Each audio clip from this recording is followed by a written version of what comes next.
Hello students, welcome to geometry defence academy. तो Rashtriya military school का exam जिसको हम बोलते हैं कॉमन एंट्रेंस टेस्ट सीईटी, क्योंकि 5 मिलिट्री स्कूल है टोटल, तो वो अलग अलग से तो कोई पेपर कराते नहीं है। वो अपना एक सीईटी लेते हैं, कॉमन एंट्रेंस टेस्ट लेते हैं पांचों स्कूल्स के लिए। तो उसका स्टडी प्लान क्या रहेगा 2024 के लिए। अब बिल्कुल एकदम कहें कि भाई सारी चीज़ें नज़दीक आ चुकी हैं, अब एग्ज़ाम नज़दीक आते जा रहा है। और मैं एक बात सभी बच्चों को याद दिला दूं, जो बच्चे काउंसलिंग राउंड राउंड खेल रहे हैं ना, जैसा इस बार धोखा हुआ है आपके साथ, जैसा इस बार आप कुल मिला के आप दूर दूर तक सिलेक्शन के पास नहीं, ऐसा ही अगली बार होगा अगर आपने अभी से सतर्कता नहीं बरती, अगर अभी से आप चौकन्ने नहीं हुए, सावधान नहीं हुए, तो फिर से एग्जाम में वही 160 170 180 नंबर आएंगे आपके। 300 में से बात कर रहा हूँ, और मिलिट्री स्कूल में वही 100 नंबर रह जाएंगे, जबकि सिलेक्शन के लिए नंबर बहुत ज़्यादा चाहिए।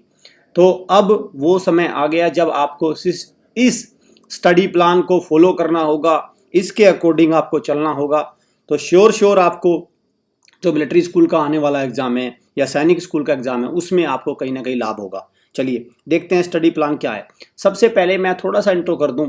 देखिए, राष्ट्रीय मिलिट्री स्कूल में सीईटी यानी कॉमन एंट्रेंस टेस्ट होता है, और उसमें 5 स्कूल है। देखिए, राष्ट्रीय मिलिट्री स्कूल कोई अकेला स्कूल नहीं है, उसके 5 शाखाएं हैं, 5 ब्रांच हैं, अलग अलग जगह पे 5 है।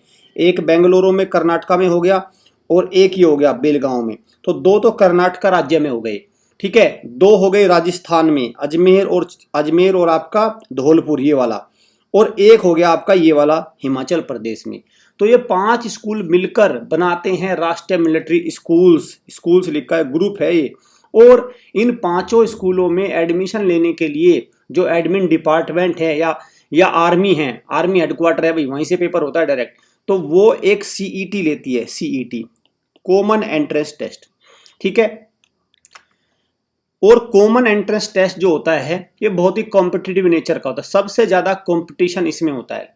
लगभग 1% बच्चों का ही सिलेक्शन होता है, 1% से भी कम।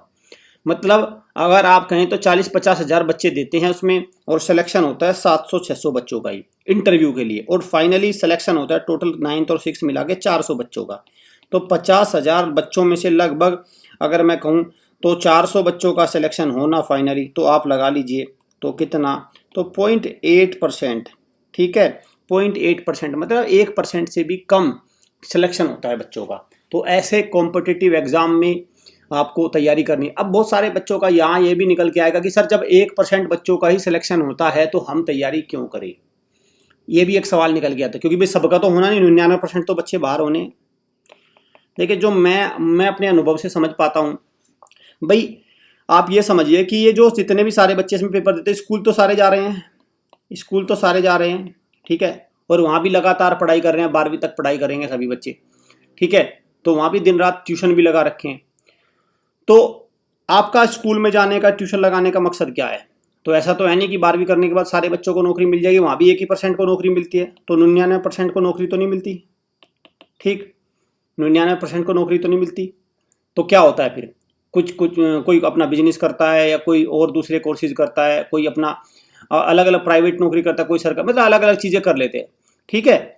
लेकिन इस बात की जरूर संभावना है कि भाई 99% कुछ ना कुछ कर लेते हैं, ठीक। तो वो कुछ ना कुछ कर लेते हैं, वो कहाँ से मिलता है, आपका स्कूल से। तो आप ऐसे ही समझो कि आप मिलिट्री स्कूल का पेपर देने जाएंगे तो कुछ ना कुछ सीखेंगे। आप पढ़ाई कर ही रहे हैं, आपको एंट्रेंस टेस्ट का पता चलेगा। लेटर सपोज आपका सिलेक्शन हो गया तो ठीक है, नहीं हुआ तो आने वाले समय में आपको बेनिफिट मिलेगा। आने वाले किसी भी एंट्रेंस टेस्ट में बैठेंगे, चाहे वो ओलंपियाड हो या कोई नॉर्मल एग्जाम भी हो, या 9th का एग्जाम हो, 10th का एग्जाम हो, आने वाले 12th के बाद एनडीए का एग्जाम हो, या जिस भी एग्जाम में आप बैठेंगे, तो ये जो तैयारी अभी आपने बचपन में कर ली, छोटी उम्र में कर ली, ये तैयारी आपके साथ हमेशा बनी रहेगी। सबसे बड़ा इसका लाभ ये है, सबसे बड़ा लाभ इसका ये है, ठीक है भाई। चलिए, तो प्रोसीजर क्या है एडमिशन लेने का। देखिए, प्रोसीजर इनमें इन्होंने दे रखा है। कॉमन एंट्रेंस टेस्ट होता है, ओएमआर बेस होता है, ठीक है। ओएमआर बेस होता है, 10 से लेके 12 साल उम्र होनी चाहिए। अगर मैं बात करूं इस साल, तो इस साल जो बच्चे पेपर देंगे 1 अप्रैल 2013 से लेके 31 मार्च 2015, ये कक्षा 6 हैं। और कक्षा 9 की बात करूं तो 1 अप्रैल 2010 से लेके 31 मार्च 2012, ये है कक्षा 9 के लिए। ठीक है भाई, वो कक्षा 6 के लिए, कक्षा 9 के लिए। ये तो होनी चाहिए आयु, उम्र होनी चाहिए। ठीक है, बाकी क्लास में कक्षा 5 में पढ़ रहा हो या कक्षा 6 में पढ़ रहा हो, ठीक, और सेम इसमें है कक्षा 7 8 में पढ़ रहा हो या कक्षा 8 पास कर चुका हो, ये हो गया, ये तो बात हो गई। और गर्ल्स और बॉयज दोनों अलाउ है और सेम चीजें हैं। ये तो बिल्कुल एकदम इसकी कॉमन सी बात हो गई। कौन पेपर दे पाएगा। बहुत सारे कहते हैं सर इस साल तो मैं पेपर ही नहीं दे पाऊंगा। अरे इस साल आप पेपर दे भी लोगे तो आपसे एग्जाम हवा नहीं आने वाली आपको। ठीक है, क्योंकि मैंने भाई हम भी बात करते रहते हैं, पेरेंट्स कहते हैं सर अभी तो मेरा बच्चा मान के चलो चौथी में ही आया है, अभी तो पेपर ही नहीं दे पाएगा। तो यार पेपर नहीं दे पाएगा तो जरूरी नहीं है वो पेपर दे पाता तो पेपर निकाल ही लेता। पेपर भले ही ना दे पाए लेकिन तैयारी तो करोगे ना। जब तैयारी अभी से करके रखोगे तो 5वीं में आएगा तुरंत निकाल लेगा भाई। जैसे ही वो 5th क्लास में आएगा तुरंत निकाल लेगा, फिर आपको प्रेशर भी नहीं लेना। तो जो बच्चा चौथी में पढ़ रहा है या 5वीं में पढ़ रहा है, मेरा मानना है चौथी क्लास से इसकी तैयारी शुरू करा दो। या अगर मैं बात करूं कक्षा 9 के लिए, तो कक्षा 9 के लिए 7वीं क्लास में जो बच्चा आया है वही तैयारी में जुट जाए भाई, वही तैयारी में जुट जाए, जब जाके निकलेगा ये 9th में। कभी आप सोचो कि 6 महीने में एग्जाम निकल लेगा, 6 महीने में कुछ नहीं होता। 6 महीने में कक्षा 9 का एग्जाम तो कतई भी नहीं निकलने वाला। वहीं कक्षा 6 की अगर मैं बात करूं तो कक्षा 6 का एग्जाम 6 महीने में तभी निकलता है जब बच्चे ने पहली साल एक अटेम्प्ट दे लिया हो, या वो लगातार तैयारी में हो, या उसके बेसिक मजबूत हो, या घर पे उसके पेरेंट्स बहुत एक्टिव हो। ये सारी चीजें मैटर करती है, तभी वो एग्जाम निकालेगा। नहीं तो फेल तो होगा ही होगा, फेल तो होता ही है बच्चा वहां पे, पर कम से नहीं होता, 100 नंबर से फेल होता है। 100 नंबर से, मैं सच बता रहा हूँ, 100 नंबर से। और फिर पेरेंट्स ये नहीं कहते कि 100 नंबर से फेल हुआ सर हमारा बच्चा। सर जैसे हम देखो एक्सपीरियंस से बता रहा हूँ मैं आपको, जैसे कोई बच्चा मान के चलो किसी बच्चे के 150 नंबर आ गए 300 में से, तो पेरेंट पता सर 150 तो लाया, सर बिल्कुल सही है 150 तो लाया, लेकिन ये देखो कितने नंबर से फेल हुआ। ये 100 कम से कम ये हुआ भाई 150 में 100 जोड़ दो, ये 100 नंबर से फेल हुआ। और जो बच्चा 100 नंबर से फेल हुआ तो स्थिति बहुत खराब है। 100 नंबर से फेल होना स्थिति सच में ही नाजुक है। तो 150 नंबर है नील बटा सन्नाटा, नील बटा सन्नाटा किसी काम के नहीं है। ये बस आपकी तसल्ली के लिए, आप ही इनसे खुश होंगे और आपके एक दो जो शुभचिंतक है वो खुश होंगे। अगर किसी अननोन आदमी को आपने बता दिया तो आपको सीधा सीधा कहेगा भाई साहब बहुत काम करने की आवश्यकता, जागो नींद से, कहाँ हो, किस दुनिया में हो आप, वो तुरंत आपको ये बताएगा। ठीक है, चलो अब आते हैं इसके फेज। देखो स्टडी प्लान में मैं आपके सामने फेज लेके आया। फेज 1 क्या है? Understand the exam. सबसे पहले इस एग्जाम को समझो कि इस एग्जाम ये आखिरकार है क्या। जब मैं अंडरस्टैंड बोलता हूं तो इस एग्जाम के लेवल को समझो, लेवल को समझो। तो मेरा मानना ये है भाई, ये हाईली कॉम्पिटिटिव एग्जाम है, हाईली कॉम्पिटिटिव एग्जाम है। ये ऐसा नहीं है 4 महीने में 5 महीने में निकल जाएगा। इस एग्जाम को निकालने के लिए अगर देखो अगर सुपर टैलेंटेड बच्चा है तो वो तो 6 महीने में निकाल लेगा भाई, इसमें तो देखो मैं, लेकिन वो ऐसे बच्चे हैं कितने? ऐसे बच्चे हैं 4 या 5 ही। एक जिले में एक बच्चा भी ऐसा हो जाए तो बड़ी मुश्किल बात है। ठीक है, वो होता नहीं है। वो हालांकि वो टैलेंटेड हो सकता है अपने स्कूल में, भले ही वो ट्रॉफी ले रहा हो, नकली ट्रॉफी खूब मिल रही है उसको, हर जगह मॉनिटर की ट्रॉफी मिल रही है उसको, डिसिप्लिन इंचार्ज की ट्रॉफी मिल रही है उसको, खेल की ट्रॉफी मिल रही हो, लेकिन जैसे ही वो राष्ट्रीय मिलिट्री स्कूल के सीईटी में बैठता है वो बिल्कुल नीचे से टॉप करता है जो स्कूल का टॉपर होता है उस स्कूल में। ठीक है, तो इस बात को तो भूल जाना। तो 4 से 5 महीने में बहुत ही जिसके बेसिक मजबूत हो, बच्चा बच्चे और हो, वो निकाल सकता है। तो एक्चुअल में कितना टाइम लगता है इसको एग्जाम को निकालने? इसमें लगता है 1 साल का समय, और जो बच्चा कमजोर है उसको लगेंगे 2 साल का समय। एक बात तो ये हो गई। तो अंडरस्टैंड द एग्जाम से मेरा मतलब है कि इसको बहुत ही सीरियस लेना है आपको। Take it very serious, take it very serious. ऐसा नहीं, क्योंकि देखो जब इससे बात पता चला ना टेक इट वेरी सीरियस, क्यों? क्योंकि देखो अभी फॉर्म नहीं आए, तो अभी हमारे पास पेरेंट्स के 2-4 के तो कॉल आ जाते हैं डेली, सर फॉर्म कब आएंगे? चलो ठीक है भाई, मैंने फॉर्म करा, कल आपका पेपर करा दिया, आप निकाल लोगे। हाँ वो अलग बात है, अगर आपको एग्जाम सेंटर पे घूमने का शौक हो तो मैं एग्जाम सेंटर पहले साल के निकाल लो, पहले साल के जो एग्जाम सेंटर है वो निकाल लो। और अभी एग्जाम कराने की क्या जरूरत है? एक दिन बच्चे को लेकर चला जाओ और एग्जाम सेंटर के बाहर पार्क होगा। देखो एग्जाम के टाइम में तो भीड़ भी होगी, तो आप अच्छे से वहां नमकीन वगैरह जो आपका गोलगप्पे वगैरह इस तरह खा भी नहीं पाओगे। अभी चले जाओ एग्जाम सेंटर, जो आर्मी के कमांड सेंटर होते हैं वहां पे इनके एग्जाम सेंटर होते हैं, वहां पे जाओ बच्चे को लेके और जाके अपना चाट पकौड़ी जो है आपको खा के आ जाओ, अगर आपको यही शौक है। अगर आपका मतलब मन यही है इसी चीज को करने का, एग्जाम सेंटर पे घूम के आना है, तो वो काम तो अभी भी कर लोगे। लेकिन अगर आप चाहते हो कि बच्चे को एग्जाम सेंटर पे भी लेके आना है और एग्जाम सेंटर से बच्चे को एग्जाम फतेह करा के आना है, या उसका बहुत ही अच्छा स्कोर आना है, सिलेक्शन हो या ना हो उसको अलग रख दो, बच्चे को बिल्कुल एकदम क्लोज फाइट देनी है, तो भाई आपको इसको सीरियस लेना होगा। ठीक, तो मेरा पेरेंट्स से अनुरोध है कि इसको सीरियस लेना होगा और इसमें एकदम 6-7 महीने जो ये बचे हुए हो बहुत ही मतलब सीरियस वे में इसमें खपाने होंगे, सीरियसली इस पे काम करना होगा, तब जाके ये एग्जाम क्लियर होगा। ठीक, ये मेरा कहने का मतलब। दूसरा देखो यहां पे मैं एक बात और बता दूं, और इसमें अंडरस्टैंड द एग्जाम में एक बात और, इसका एग्जाम का पैटर्न क्या है। देखो एग्जाम का पैटर्न को थोड़ा मैं एक बार क्लियर कर देता हूं। 6 के वाले को क्लियर करूंगा मैं यहाँ पे, ठीक है। 9 वाले बच्चे देख लेंगे, 9 का प्रीवियस ईयर पेपर वहां से देख लेंगे। 6 वाले को अगर मैं कहूँ तो देखो इसमें जो इंग्लिश है वो क्वालिफाई है, इस बात को ध्यान रखना। मतलब इंग्लिश के मार्क्स नहीं जुड़ते, तो 50 में से मात्र 17.5 नंबर अगर बच्चे के आ गए तो बच्चा पास कर जाएगा और ये नंबर नहीं जुड़ेंगे। जबकि जी के 50, मैथ्स 50 और आपका रीजनिंग 50, तो टोटल 150 में से मेरिट बनेगी। इस बात को ध्यान रखना। और अंग्रेजी के नंबर जुड़ते नहीं, ये 17.5 नंबर लाएंगे। जब आपके 17.5 नंबर आ जाएंगे तब आपके ये नंबर जुड़ेंगे, ये बात ध्यान रखना। चलो फेज 2। अब जब आपने एग्जाम को समझ लिया, पैटर्न को समझ लिया, लेवल को, प्रिपेयर द सिलेबस। इसका सिलेबस प्रिपेयर करो। सिलेबस कैसे प्रिपेयर करोगे भाई? प्रीवियस ईयर के पेपर उठा लो, प्रीवियस ईयर के पेपर उठा के देख लो, जोड़ के सवाल कैसे आ रहे हैं, मैथ कैसा आ रहा है, रीजनिंग कैसी आ रही है, जीके कैसी आ रही है। ऐसे 8-10 साल के प्रीवियस ईयर के पेपर देखो और वही तैयार करो, भाई ये मुझे पढ़ना है, ये मुझे पढ़ना है।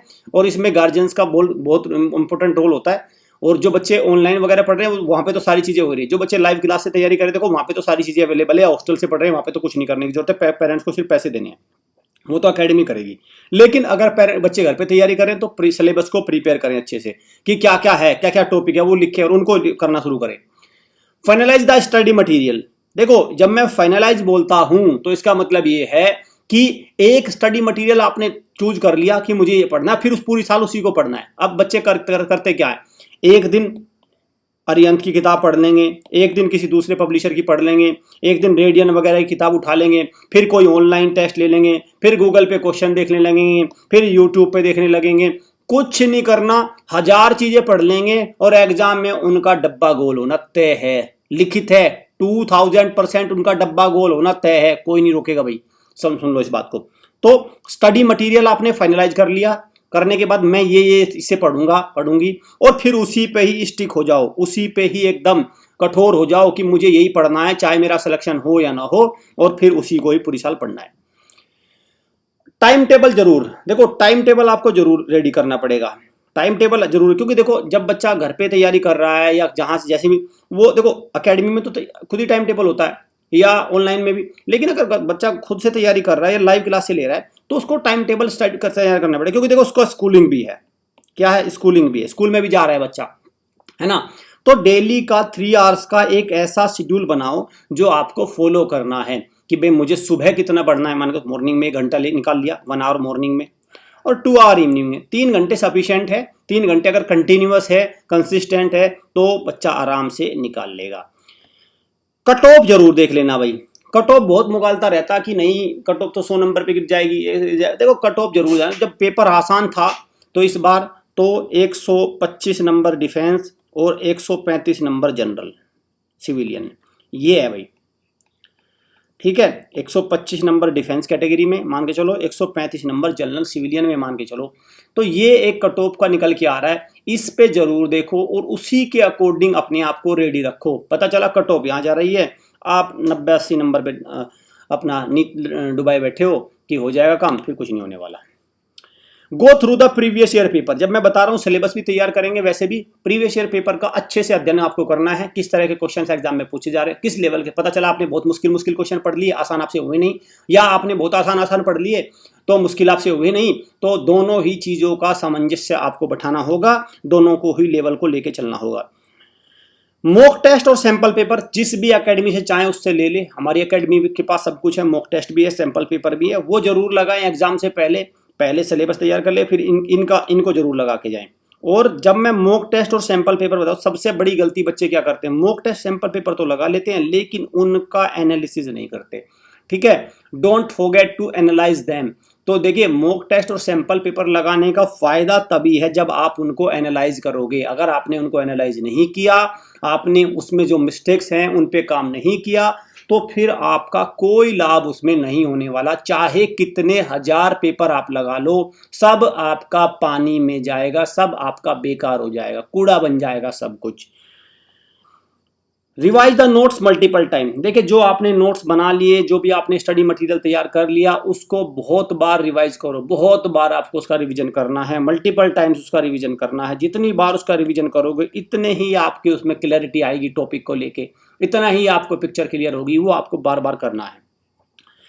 फेज 10 है लाइव क्लास बैच। देखिए भाई, आप मान के चलो, जो बच्चे देखो, जो बच्चे हॉस्टल बैच में ज्वाइन करना चाहते हो वो हमारी एकेडमी, बिल्कुल एक दमदार हॉस्टल बैच है हमारी एकेडमी का, उसको ज्वाइन कर लो। या तो अभी भी है, 6 महीने में बहुत भयंकर तैयारी आपकी कराइए। कैसे ज्वाइन करेंगे हॉस्टल बैच को? इस नंबर पे कॉल करके मैसेज कर देना और लिखना I want to join hostel batch.